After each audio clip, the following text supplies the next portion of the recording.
YouTube, my name is Mesa Sean, and welcome back to another Destiny 2 Season of the Worthy news video. Alright folks, sorry for the late one here, but we've been all waiting for the This Week at Bungie to hit, and it finally hit. And thank God, because I am starving. It's 8:15, I haven't had dinner, and I gotta go eat right after this.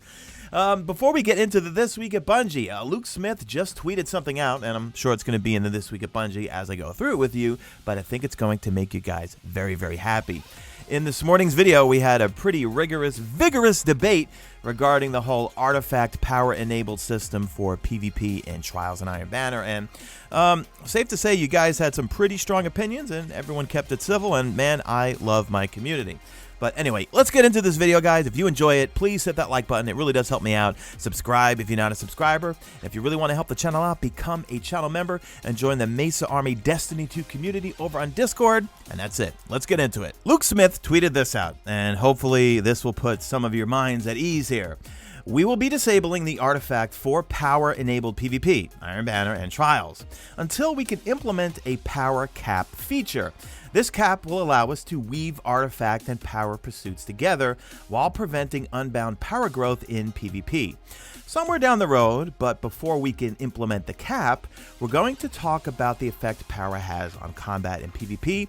Think deep dive, numbers, etc. All of that is way more than Twitter can take, so see you soon. So what do you guys think in the comment section? Is this the right decision? Yes or no? And let me know your rationale in the comment section. I think it's the right move. I feel like it would have turned this season into another Season of the Dawn, or as I called it, the Season of the Bounties, and I think a lot of you guys called it that because that's all it felt like we did was bounties, bounties, bounties, and if the artifact did matter, right away everyone, all they would be doing is bounties nonstop and not focusing on whatever new PvE activities or other activities within the game. They're just going to use the artifact to get their power level up, and because Trials is free for everybody to play, including new light players, people that don't have the season pass, whatever, they're going to get destroyed by the folks that just grind out nonstop bounties. And since it's connection-based matchmaking and card-based matchmaking, well, that's cool and all, but you know what? In the early stages of like your card, you're going to match up with anybody. More than likely, you're just going to destroy people who have no power whatsoever. So I like what they're doing. It's going to be based on your gear. So what do you think? Sound off in the comment section. Now, even though the artifact power will be capped, or I'm sorry, disabled, the mods still will be there for you to use in PvP. So the question came up, is this just the power advantage from the artifact or the mods too? Cosmo said just power. Artifact mods will still affect the gameplay. So you still want to level up your artifact because who knows what mods we will get from the season artifact. And I really hope Bungie knocks it out of the park with this one. The Season of the Undying seasonal artifact I thought was amazing. And the Season of the Dawn one, I didn't really like too much. I mean, I made so many build videos and had so many different builds on all classes and all subclasses with Season of the Undying and Season of the Dawn, other than my top tree Dawnblade build. Other than that, yeah, I wasn't really having too much fun with the seasonal artifact. I was just using regular mods. Now, the other day, Luke Smith tweeted this image out and says, here's a little tease for you guys here. And what did you guys think this was? I know I thought it was like some sort of Rasputin sword, a new weapon of some sort. We see like, it looks like some gloves, a chalice cup, like a chalice. Does that make sense? That's redundant. And some weird symbols on the left. But you know what we're looking at? We're looking at the seasonal artifact for the next season. Oh my god, and I hope it's good. I hope it's got some good mods. Let me skip to the end of the This Week at Bungie before we get into the bulk of it, because there's a lot of subclass changes. But yeah, we're looking at, this is it revealed. Cosmo says, wow, it's been an eventful week and we've shared a lot, but we aren't done yet.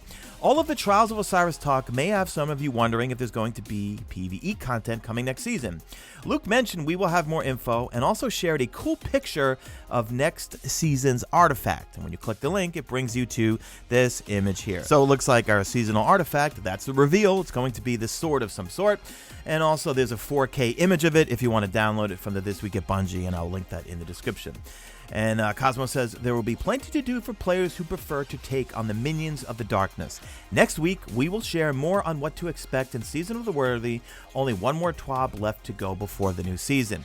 Now, I told you guys yesterday, and I still can't say where I'm going, but I'm leaving Monday, and I'm coming back late Wednesday night. So I'll be able to cover the TWAB next week. But follow me on Twitter at Mesa Sean, and also on Instagram, Mesa_Sean, because more than likely I won't have time to make a video on what exactly I am doing and where I'm going. But but trust me, it's going to be really, really cool, and I can't wait to share with you guys. All right, let's get into the subclass changes and all the things in the This Week at Bungie. First off, the Warlock melees. Warlocks have been at a disadvantage in melee fights because it takes them longer than Titans and Hunters to recover from making a melee attack. So, next season, we're extending the Warlock's basic melee range by 1 meter to a total of 5.5 meters. Warlocks will still melee slightly slower than the other subclasses and classes, but they'll now have a 1 meter advantage. If you use the window to land the first melee attack in a slap fight, you'll likely emerge victorious. We feel this is more interesting of a solution to the melee disparity than homogenizing all of the other melee attacks, and we'll be studying the data as it rolls in to make sure it's balanced. All right, fellow Warlock mains, what do you think about that? I'm a Warlock main myself, so of course I don't have a problem with it, except I always feel like in the Crucible I'm always getting bitch slapped by Titans. You Titans love to punch people. Well, I guess that's what they do, right? Anyway, what do you think of that change? Speaking of Titans, well, there's some changes to Titan Barricade. So, let me read this verbatim. A Titan's Barricade is incredibly powerful in Trials because you can use it to safely resurrect your fallen teammate. Next season, we're creating counters to the Barricade while also raising its health from 500 HP to 600 HP. Barricades will now take extra damage from special ammo weapons, anti-barrier weapons, and certain heavy weapons. This change makes barricades sturdier while giving opposition players the option to choose their special ammo to bring down a barricade more quickly. So here's some little numbers for you guys. The following weapons now do 30% extra damage to barricade: sniper rifles, grenade launchers, linear fusion rifles, machine guns, trace rifles, and anti-barrier weapons. The following weapons now do 60% extra damage to barricades: shotguns and fusion rifles. And they say that you'll see yellow damage numbers when hitting a barricade with a counter weapon, which always feels good. Alright, so this is kind of cool. I mean, they're bumping up the health a little bit to give you a little bit of a benefit if you're a Titan, and you need that to lock off a corridor or resurrect someone, but at the same time, the opposing team needs to carefully pick and choose their weapons when they're going against Titans, and you need to have those weapons to take those barriers down because, well, you know those Titans will be using them quite often, probably. Next up, they talk about some one-shot abilities. So let me read this verbatim here because it gives some good context here. So with the introduction of the Hunter's Weighted Knife in Season of Dawn, each class now has a neutral game ability that can kill PvP opponents in one hit. We've taken a pass at all of the one-shot abilities to tune their risk/reward factor. We'll warn you that some of these changes look extreme on paper, but we've made a point to make sure these abilities retain their overall feel. So, for the Titan's 3 shoulder charge abilities, we've reduced the auto-targeting angle by 50%.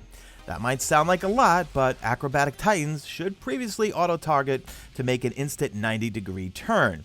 We've also adjusted the lunge distance to 5.5 meters for both targeted and untargeted lunges. Targeted lunges were previously 6 meters, while untargeted lunges were previously 4.5 meters. These changes make for a more consistent experience while lunging. Next up is the Hunter's Weighted Knife, and they say for the Hunter's Weighted Knife, we've reduced its tracking significantly and created new tracking tech that will make the knife more faithful to its initial throw trajectory. And then we move on to the Warlock's Handheld Supernova. Oh my god, are those things so annoying, and even though as a Warlock main, I will definitely agree with you guys, they're very annoying. So let's see what they're doing here. As for the Warlock's Handheld Supernova, we've made a number of changes to bring this ability in line with other one-shot abilities. While part of the Handheld Supernova, its strength lies in its pairing with the Controverse Hold Exotic Gauntlets, which are also being tuned this season. Our data indicates that even without Controverse Hold, Handheld Supernova needs to be adjusted, and here are the changes. So here's what they're doing. Increasing the activation time by 0.6 seconds, reduced hold time from 3.5 seconds to 2.5 seconds. They're reducing the range by 20%, tightened the horizontal spread of bolts by 25%. Bolt explosion now does self-damage. Oh, that's interesting. Reduced bolt explosion radius from 3 meters to 2.5 meters. They're also doing some general subclass tuning. So for Stormcaller top, Striker bottom, Arc Strider bottom, they say that they've remained pretty dominant in PvP for multiple seasons now and constantly beating out all the other paths. And they say that these paths have also ranked among the top PvE paths in terms of the kills per minute. We've adjusted these paths and others to bring them closer in the middle of the pack.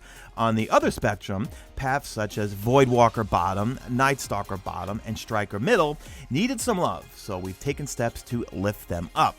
Now, they also add here, in the spirit of transparency, we take no joy in nerfing these abilities, weapons, and armor that we all love to use. We wish the answer to keep the game balanced and fresh was always to buff the underperforming elements. But such an approach leads to a power creep, the slow and steady increase of the average power of everything in the game, which trivializes the incredible game modes and encounters that the other teams at Bungie work hard to create. After all, as Destiny players ourselves, we go home and play the game too, and we want the game to be as fun and healthy as possible. They say that we'll find out more about all of these changes when the patch notes drop early March, and they say, oh yeah, and Hunter Trip mines are sticky again. Stay sharp, Guardian. So, alright folks, that's it for this news video. I'll see you tomorrow morning for Xur, and that's pretty much it, guys. So, leave me a good old hashtag made it to the end if you did make it to the end. If you'd like to further support this channel and join the Mesa Army Destiny 2 community over on Discord, click the link in the description or click join on screen. We've got an awesome community over on Discord. We've got a couple of clans set up for Destiny 2 and also the Division on PS4, Xbox, and PC as one of the bonus perks, along with all the other perks. So that's it, guys. Drop a like in this video only if you see fit. Follow me on Twitter at MesaSean. Check out my stream, usually always on YouTube, and that's it. I am out of here like Vladimir.